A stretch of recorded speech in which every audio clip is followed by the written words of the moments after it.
Yesterday, Zoe, Marco Rubio's State Department dropped a 100-page report titled Cuba, the Capital of 21st Century Communism. And this report frames this tiny island nation that has been subjected for 7 decades now to a U.S. blockade, that has currently been put on steroids, that is strangling Cuba with a medieval siege, portraying this tiny island nation where there's no electricity and people are dying due to lack of fuel to power basic medical devices. This country is portrayed in this 100-page report as one of the gravest threats to American civilization. It's cartoonishly dumb, but also incredibly dangerous. And again, I just want to emphasize, this is a country where in excess of an estimated 1,800 infant deaths have been tied to the medieval siege I just mentioned. No oil is being allowed into Cuba. People are in the dark. They can't refrigerate food. They can't drive cars. Anything you need fuel for doesn't work in Cuba right now. Incubators are having to, what do you do with incubators for babies when you don't have electricity? Hospitals are struggling. You can't work dialysis machines. It's a disaster. But we're supposed to believe the State Department report that this country is threatening American civilization, is endangering all of us. Now, what makes this sort of Cuba derangement syndrome, which I think is a great way to call it, the great thing to call this, it is Cuba derangement system. What makes this different is that it doesn't stop at going after Cuba.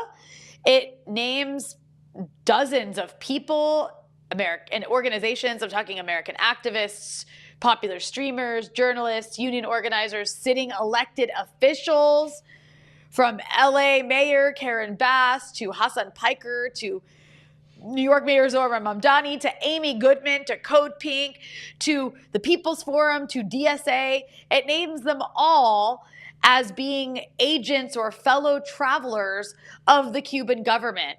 And their crime, based on this report, is opposing the medieval blockade that's killing babies in Cuba.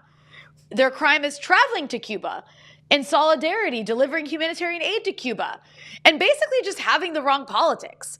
That's basically what their crimes are based on this report. I mean, the whole report runs on these guilt by associations. You went to Cuba, so you're a Cuban asset. You shared a stage with someone who went to Cuba, so you're compromised. You married the wrong person, took the wrong grant, defended the wrong protester. That's the entire methodology of this ridiculous, absurd report that's basically also, it doesn't expose anything. It's based on publicly available information, from people's websites, because no one's hiding their politics or that they visited Cuba or any of these things. So there's no actual evidence of a crime. It's just proximity to anti-war left politics or actually being involved in anti-left or in left anti-war politics, which is being treated as proof of some sort of crime. And this was released just days after Marco Rubio and Stephen Miller convened this 60-plus government summit on quote-unquote far-left political terrorism. So I want us to take a listen to what they said in their own words, because that's the context for this report. So let's go ahead and listen to what Stephen Miller had to say about NSPM. President Trump issued a directive.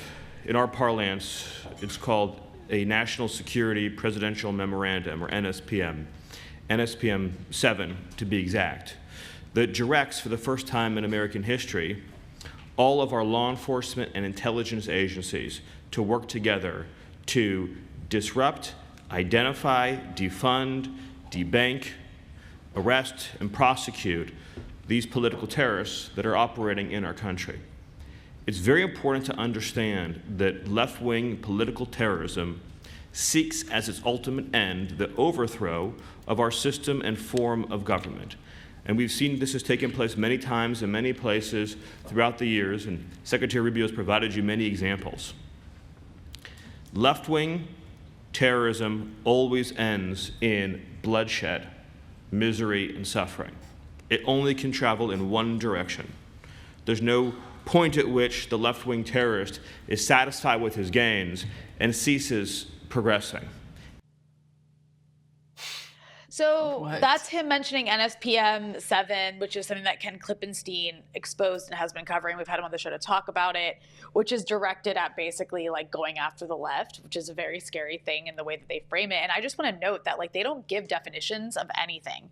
They're not telling you what it means to be a left-wing terrorist. It's basically just having left politics. And I'll get into why they're labeling it that way. But I also want to play Marco Rubio talking about what's to come. Last November, the State Department designated 4 violent far-left extremist groups as foreign terrorist organizations, and there will be more designations soon. So this, he doesn't specify what, but this follows the designation of Antifa, which isn't actually an organization, as we know. Antifa is shorthand for anti-fascist. So it's just an idea. There's not like an organizational headquarters for the anti-fascists. And as far as I understand, anti-fascism is supposed to be a good thing. But they basically designated a non-existent organization. And everybody kind of laughed it off at the time.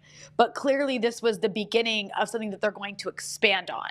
Right? So we don't know what that means or where it's going to go. But this is kind of like what we've seen happen in the UK, where they proscribe organizations like Palestine Actionist terrorist groups to basically criminalize dissent and activism on an issue that is bothering them or challenging the status quo or the ruling elites. And then, you know, you have, in addition to what I just said, that's the domestic war on the left. They're trying to tie that with their international wars on various adversaries. So let's watch what Marco Rubio had to say about that. This is the nature of the terrorism we face today.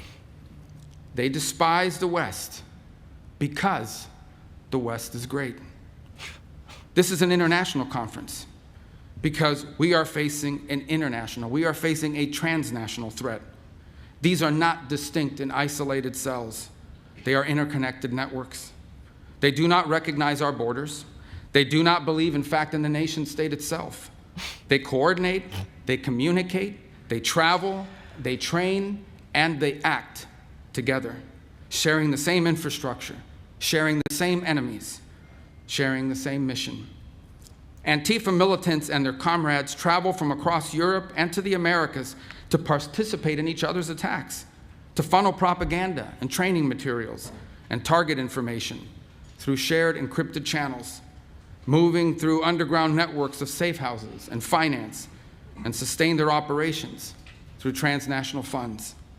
And they work alongside hostile foreign states that share their mission, like Iranian proxy networks, who are increasingly intimately tied to leftist militant groups around the world. The Cuban regime's sprawling intelligence and ideological network helped to build the far left in our country and in our hemisphere, and it remains inextricably linked to the far left groups and movements across and beyond the West.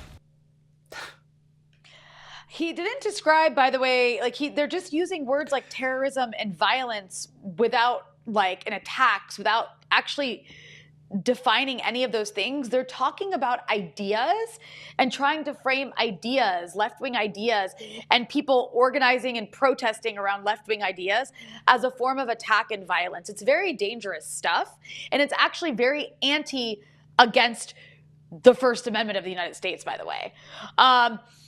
They just literally, they throw around these words without defining them because they're just talking about ideas.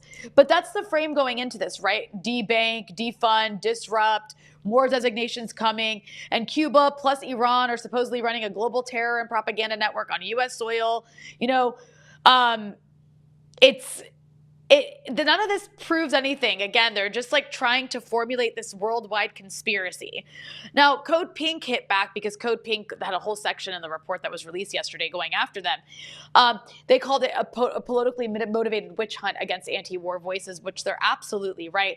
I would say it's even more also a fear of the American public. And the reason I say that is because what is the left advocating for in the U.S.? I mean, not what Marco Rubio described, which is they hate Western civilization and want to destroy everything.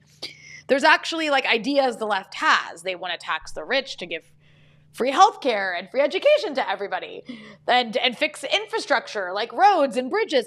They want to end war so our resources can go to fixing our neighborhoods instead of destroying neighborhoods in Gaza and Iran and Cuba, right? This is a popular agenda in the era of rising inequality, and people like Marco Rubio know that.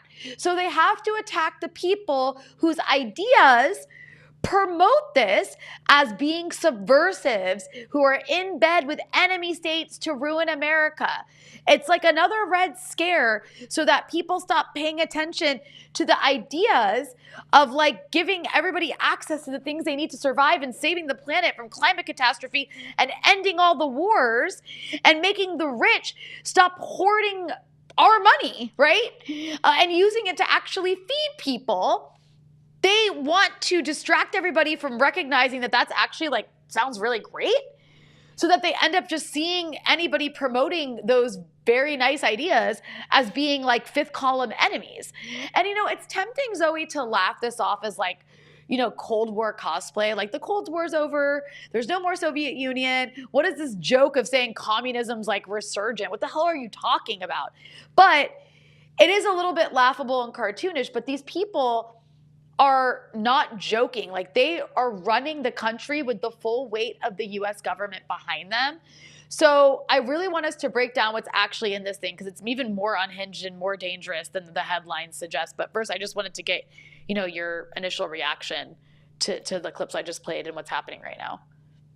Yeah, I mean, it's a lot, and it is, I agree, it is just trying to kind of make ideas and making the very basic, you know, act of organizing and expressing a crime. And so I think it should be a concern for everyone, not just people who call themselves leftists, but people who believe in free speech, people who believe in, you know, the right to talk to people. Because, I mean, essentially what he says is that the fact that you have a conversation about politics with someone in a different country, God forbid, I have a friend in the UK and I ask them, you know, what do you think about Keir Starmer? Because essentially that's essentially what they're saying. Like, you do not, and I wonder how, if, you know, people who do support MAGA politics, how they read that speech, because I think it is concerning for everyone that they're essentially saying, like, the fact that you travel, the fact that you speak, the fact that you have criticisms is somehow a sinister act, and when it's really not. I mean, again, like, unless they are going to change the U.S. Constitution to say that you should just never open your mouth and never leave your house. Unless you agree with them. Unless you agree with them. But even then, it's like they're, you know, what the bounds of agreeing with them are so narrow and undefined. It could change. So it's like, okay, don't leave your house and never open your mouth and you'll be fine. So yeah, just watch the Kardashians and talk about reality TV and you'll be fine. Maybe even that will at one point be finished. Who knows? But no, you're absolutely right. Like, this is an attempt to really criminalize legally protected activities. And like, as Americans, we take the First Amendment is so seriously, right? Like, it is, the First Amendment is very important. These people hate free speech, though. But let's go through some of these ideas that they raise as being crimes. But first, I just want to point out how absurd it is that this report admits that Cuba, they say Cuba's a failed state. I actually don't think it's a failed state, but they say it's a failed state with a chronically failing economy. But then in the same breath, they're calling Cuba the ideological command center of the global left for 60 years. Like, to me, it reminds me of like Iran's about to collapse, but Iran also has nukes and is going to destroy the world. It's like, it can't be both, right? So pick one. Like, literally, the report's own words, Cuba is the beating heart. They call it the beating heart of a new Marxism shaping a disproportionate share of America's most famous and influential extremist movements, from the Black Panthers and the Weather Underground through to Antifa. I mean, they go back in history and blame Cuba for like the Black Panthers existing. Like basically all Black civil rights activities, and this is very much in the pattern of like McCarthyism back in the day. Any civil rights movements for racial equality in the US are a product of communist subversion from outside. Like it can't possibly be Black people in America trying to gain their rights. It has to be the Soviet Union or like Cuba in this case. It's just completely absurd and actually like an insult to American history and the people who have protested and died to gain rights in America, whose ancestors built it for free because they were slave labor. But yeah, you can't simultaneously be a broke, blacked out nation and the puppet master of American politics. Like you got to pick one. Mm-hmm. The other thing I wanted to point out is like everything in this report is also designed to make you forget who's doing the suffocating. Like not one honest page on the 65 years of U.S. siege, of the current fuel blockade, of the blackouts, of the 1,800 excess infant deaths I mentioned, infant mortality up 148% from 2018 to 2025, 100,000 Cubans, including 11,000 children, waiting for surgeries they can't access because of these fuel shortages, 300 ambulances idle for lack of fuel. This is a crime. And they're criminalizing instead the people who are pointing out that this is a massive crime scene that they're responsible for. Mm-hmm. Now to the blacklist, right? Ken Klippenstein counted. It was 43 American individuals and American organizations that were basically put on what is essentially like a government enemies list at this point. Karen Bass is one of them, which is crazy. The sitting Los Angeles mayor, I think that people who are actually leftists were maybe offended by this, because they're like, what? Hasan Piker, influential streamer who also like has been interrogated coming back into the United States, was recently banned from going to the UK because of his politics on Palestine. And then also like, I don't remember, he received questions from the federal government about his participation in the convoy that went to Cuba a few months ago with a bunch of other organizations to deliver humanitarian aid. Zohran Mamdani, Amy Goodman, Chris Smalls, Isra Hirsi, Ilhan Omar's daughter, because she participated in encampments, which they call like terrorist encampments. They like literally call these people terrorists for protesting against the genocide. Maxine Waters is on there. Alicia Garza, she is one of the co-founders, I think, of the Black Lives Matter organization. CodePink is on there. The DSA gets a whole section. They're like very upset about the rise of the DSA in Democratic primaries and their candidates who are winning. The PSL's on there. Pastors for Peace is on there. The People's Forum is on there. On and on and on. All different. It's like an umbrella of like liberal to left who care about ending the blockade on Cuba. Ken called it a virtual government blacklist because, of course, that's what it is. And again, I just want to note, if you look at the evidence, these people did what? They either went to Cuba to deliver aid or be in solidarity or just like check out what the hell's going on down there to see with their own eyes, or they said the blockade is cruel and criminal, or there's guilt by association, all on, and it's just dressed up as an intelligence assessment, and it's not. And I want to say why the fact that DSA got its own little chapter, I think it's such a tell, because the report actually admits that DSA, quote, was not founded as a Cuban intelligence or influence front and isn't controlled by Cuban agents. So then why 3+ pages on the DSA? Because DSA candidates are winning and they have a good platform on ending the blockade on Cuba. The report like frets over, quote, a growing bench of elected officials and real influence inside the Democratic Party coalition.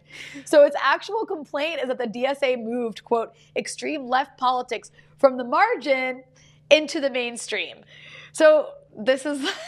It's just like, they're like, we hate your politics. Your politics are popular. Yeah. How can we crush your politics? I mean, it is true, Rania, it's like, sorry. No, it's crazy. And it's like, again, that's why I hope that people are able to kind of read this for what it is, which is a clear, like, why are they, I mean, why are they calling a summit against left-wing extremism? How many, like, I think if you were to ask like the average person on the street, what are the top 3 things that the US government should be addressing in like a special summit? I do not think they would say left-wing extremism. I think they'd say gas prices, grocery prices, healthcare, education. They wouldn't say, please have a summit on left-wing extremism. Obviously, this is an existential concern of the administration because these ideas are growing in popularity and people are just responding to like their lives being immiserated and realizing like the government is responsible, and Trump is driving this with his extreme policies as well. He's really responsible in a lot of ways for the growth of socialism and the popularity of the ideas. Yeah, it's like not even counterintelligence, it's counter-electoral. Like when the right can't beat the left at the ballot, it has to reclassify the left as terrorists. And like think about the logic there. Like DSA, they're saying it's not controlled by Cuba. It just agrees with Cuba that the blockade is bad. So agreement itself now becomes a crime because something I think is also thought by an official of a country the US doesn't like, I'm now a criminal. Like it's guilt by association taken to an extreme endpoint. Sharing a position against murder, by the way, makes you a foreign asset, right? And then there's also the aspect of like what you mentioned. What are they offering? Like the left has these ideas that are actually quite popular when they're pulled on, like Medicare for all. Mm-hmm. That's a really popular idea. Ending wars. That's a really popular idea.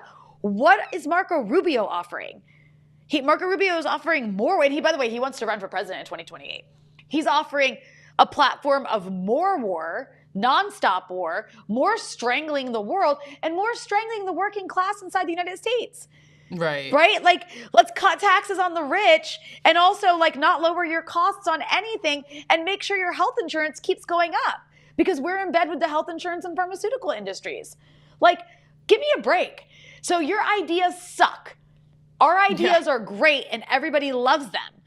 So like this is like a popularity contest you're losing. So you're going to criminalize us. That's what's happening.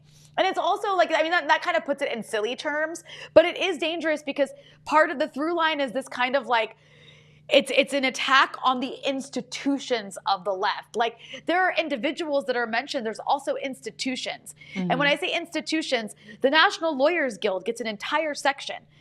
Like the People's Forum gets an entire section. CodePink gets an entire section. These are organizations that educate and organize, and in the case of the National Lawyers Guild, actually provide legal services to protesters when they're wrongfully arrested, right? They're trying to shut down institutions, or they're trying to attack and criminalize and portray as terrorist institutions that are engaged in legal political education, mass mobilization, and legal defense, right? That is like basically Cuba becomes a pretext to go after this kind of ecosystem. And the National Lawyers Guild, like what the report names them as like, they smear them as an on-demand jailbreak force. They go after them for coordinating legal support for 20,000 plus arrested protesters in 2020. They were legal observers at Standing Rock, at Stop Cop City. Like, this is not terrorism. They're literally describing, this is totally legal. To provide legal support for people who are arrested while protesting, which is also a legally protected activity, is not terrorism. The Sixth Amendment says you have a right to counsel. Like, what the hell is this? And then why do they turn around and then say that Cuba is like the responsible for most human rights violations, that they're putting protesters in jail? It's like they really just can't pick one. And, you know, what I would also add is that for whoever watched the World Cup finals on Sunday, what was the main message that, you know, the U.S. decided to unfurl? It was like a very bizarre, like, diversity and love banner. It was very cringe. It was very bizarre. There was a lovely performance by Madonna, but that lasted 30 seconds. But their main message was trying to be like, look at all the diversity and love.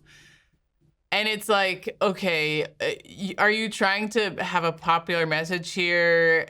Unclear. But at the end of, I mean, they have nothing. They have no substance. They have nothing to kind of give. And yeah.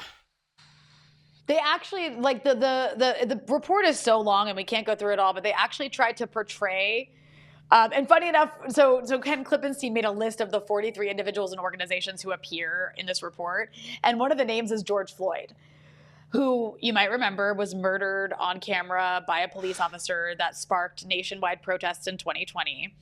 Well, that was apparently actually Cuba's doing, according to this report. Also, protests against ICE, like they're very upset about protests against ICE. And they try to claim that like this like network for Cuba that 60 organizations are a part of, because in the case of an invasion of Cuba, they have plans. It's posted on the website. They have a plan in case of like the US ever does like launches a military attack or invasion of Cuba, that they would mobilize within a couple hours to protest, which is legally protected speech per the First Amendment, to protest in places across the country, including like near US military bases. Again, legally protected protest. Protest is a legally protected act in the US. And they try to frame this as being some kind of like battle plan to like overthrow America, to be prepared to protest in the case of a possible, which is a very possible thing. It's been threatened by the US to carry out some sort of military assault on Cuba. And some people are looking at this as laying the groundwork for a possible, to bring it back to Cuba, for a possible engagement of Cuba. I mean, it's two birds with one stone with this ridiculous report. It's laying the foundation for a broader escalation against the US left in very destructive ways. And it's really like a wide scope they've listed here, but obviously they see even liberals as being subversives. So laying the foundation for that. And then the second part of this is laying a further groundwork for escalation and regime change in Cuba. What that looks like, we have to wait and see, but we have heard threats, and we should take threats from this administration very seriously, of some kind of military action to, overthrow the government in Cuba, because the U.S. isn't having its way. It's been trying to do that for over 60 years. And then I just want to point out one more thing here, Zoe. It's like they don't stop at Cuba. The report folds in Russia. It folds in China. It folds in Iran. It folds in North Korea, Hamas, Hezbollah. Like the whole villain roster is mentioned in this report, and it claims that Cuba is the vector for Russia, China, Iran. It's like a Mad Lib of every boogeyman all at once. This is what Red Scare hysteria looks like when it's written by a bunch of fascist babies, probably using AI. People were pointing out that it kind of read like it was written by AI. I mean, I wouldn't be surprised if it was. But again, guilt by association scaled up to basically the whole planet.